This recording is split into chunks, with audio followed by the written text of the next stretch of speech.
मुसलमानों, मेरे भाइयों, क्यों मादर वतन छोड़कर जा रहे हो? तुमने सोचा इसका अंजाम क्या होगा?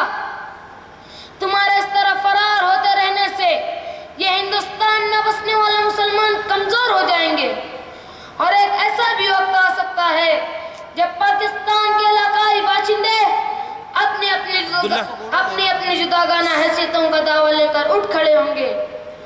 अगर तुम बंगाल में जाकर आबाद हो जाओगे तो हिंदुस्तानी कहलाओगे। अगर तुम सूबे पंजाब में जाकर आबाद हो जाओगे तो हिंदुस्तानी कहलाओगे। अगर तुम सूबे सरहद और बलोचिस्तान में जाकर आबाद हो जाओगे तो भी हिंदुस्तानी कहलाओगे। अगर तुम सूबे सिंध में भी जाकर आबाद हो जाओगे तो हिंदुस्तानी ही कहलाओगे। और जब यह कौमें खुद को मुस्तकिल करार देने लगी तो जरा गौर करो, क्या उस वक्त तुम्हारी पोजीशन पाकिस्तान में बिन बुलाए मेहमान की तरह नाजुक और बेवकत न रह जाएगी?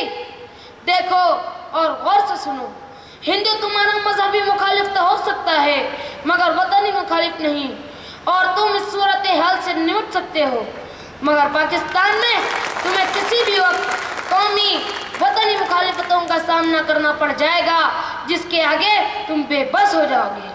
और बुनियादी तौर पर इनमें सबसे पहली बात जिसने मुझे परेशान किया वो मुसलमानों का बाहिनी इख्तिलाफ था, जो चंद सरकारी मुलाजमीन का फेल और चंद खुदगर्ज़ और मफाद परस्त अशख़ास ने हुकूमत बरतानिया की साजिश व फरेबकारी का निशाना बनकर मुसलमान उम्मत को हर सियासी हक से महरूम और उनके जहन को मफलूज कर दिया। उन्होंने इस बात पर गौर नहीं किया कि खुद हुकूमत बरतानिया मुसलमानों को इस नज़र से देखा करती है जैसे एक शौहर अपनी हरीफ की बीवी को देखता है।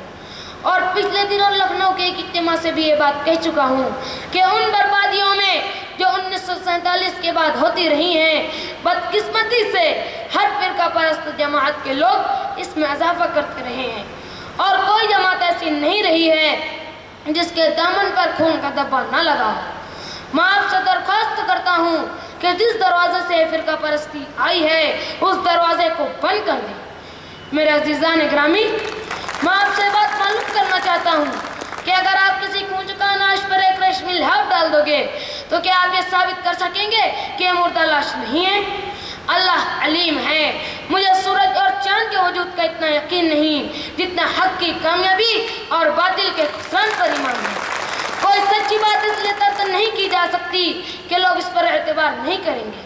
सच सच है, अगर माज़अल्लाह इसका एक भी दोस्त न हो।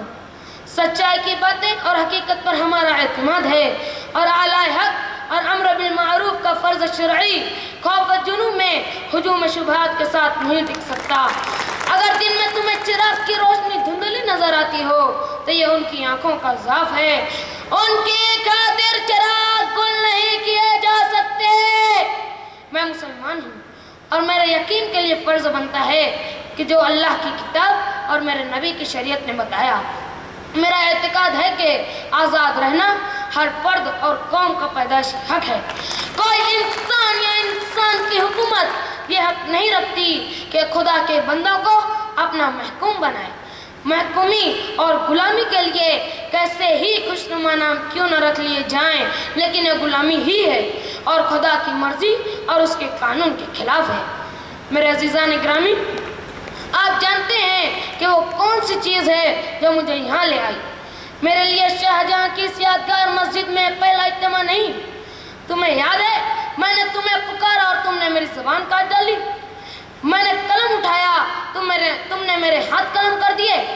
मैंने चलना चाहा, तुमने मेरे पाँव काट दिए।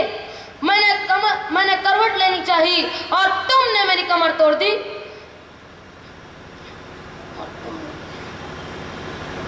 मेरे दामन को तुम्हारी दस्त दराजियों से गिला है। मेरा एहसास जख्मी है और मेरे दिल को सदमा है। सोचो तो सही, तुमने कौन सी राह इख्तियार की, कहाँ पहुँचे और अब कहाँ खड़े हो। खुदा